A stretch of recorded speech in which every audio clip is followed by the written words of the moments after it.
Dobrodošli na proizvodnju pristanka. Moje ime je Nikša, a današnja tema su toksični odnosi.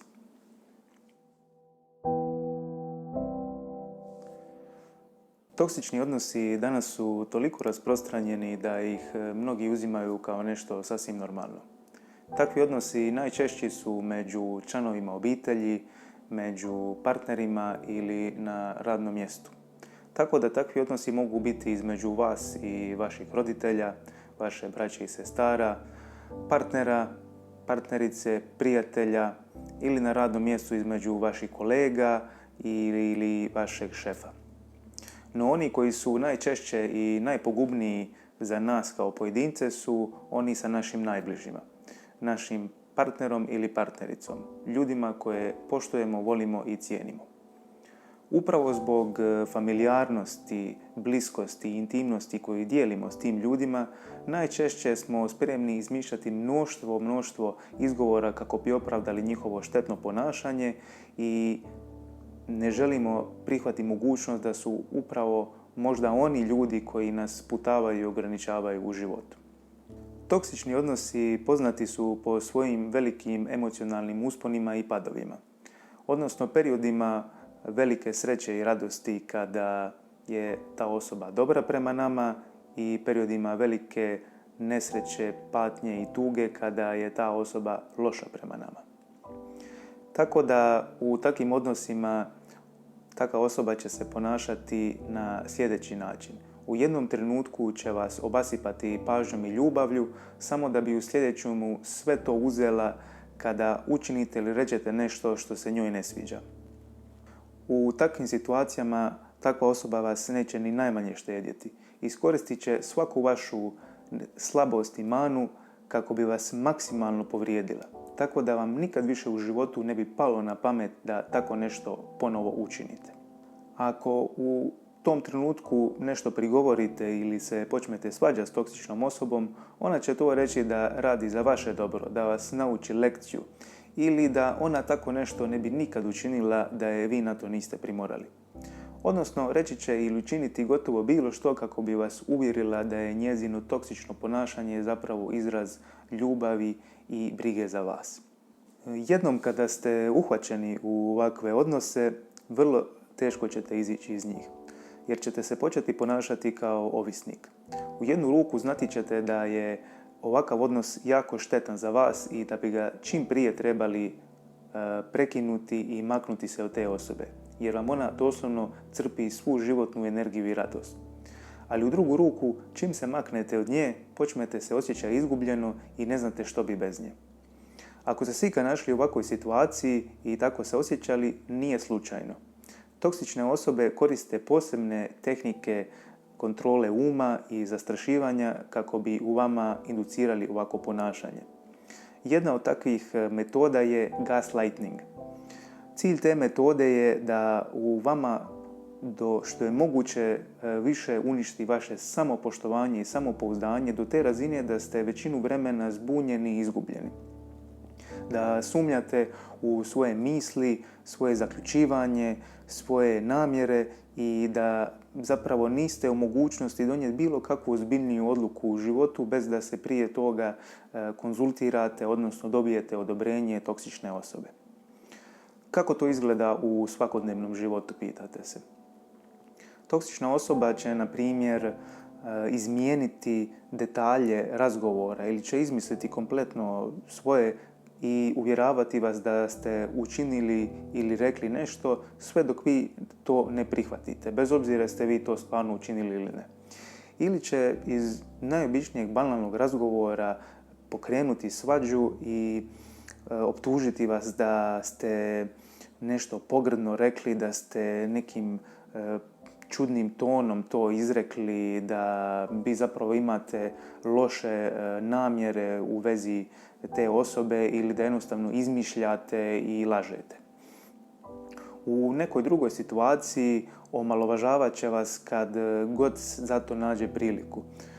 To će raditi zato što želi da se osjećate manje vrijednim, da prestanete vjerovati u svoju sposobnost, svoje vještine, tako da se uvijek vraćate toksičnoj osobi da ona za vas nešto napravi, da vas ona savjetuje i da samo tražite njezino odobrenje. Zatim će vagati svaku vašu riječ, gledati svaki vaš pokret i gestu i ako u određenom trenutku to ne ispuni očekivanja toksične osobe, ona će vas početi posramljivati i postavit će vam pitanja kao zar stvarno?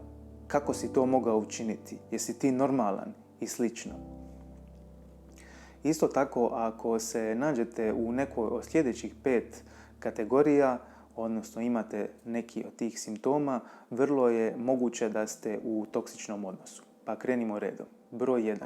Stalno se ispričavate i kad za to nemate ni najmanjeg razloga.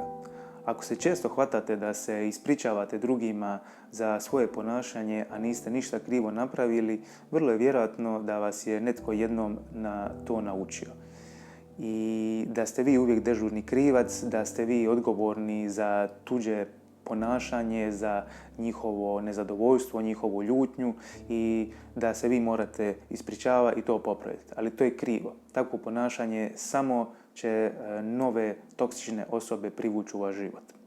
Broj 2. Naglo ste se promijenili. Ako ste ušli u neki odnos i odjednom ste počeli pušiti, piti, loše spavate, naglo ste se udebljali ili smršavili, jedan dan se osjećate presretno, drugi dan ste depresivni, jedan dan ste u 7. nebu, drugi dan u paklu, vrlo je vjerojatno da ste ušli u odnos sa toksičnom osobom. Broj 3. Teško donosite odluke. Kao što sam već prije rekao, cilj toksične osobe je da uništi vašu slobodnu volju tako da vas izludi iracionalnim ponašanjem i maratonskim svađama. Tako da jednostavno sve činite što ta osoba želi na kraju i da ne pregovarate jednostavno. Broj 4. Povukli ste se u sebe i postali ste rezervirani. Naravno, sve te svađe i prepiranja koje traju danima ostavljaju danak na vaše fizičko i psihičko zdravlje. Nije čudno da izgubite svu volju za radom svih onih stvari koje su vas prije ispunjale kada uđete u takav odnos. I broj 5, možda najozbiljniji simptom toksičnih odnosa je kada se prestanete družiti sa bliskim prijateljima ili obitelji. Ako toksična osoba uspije vas izolirati, ona vas ima i vrlo je mala šansa da ćete sami uspjeti izaći iz tog odnosa kad se tako nešto dogodi.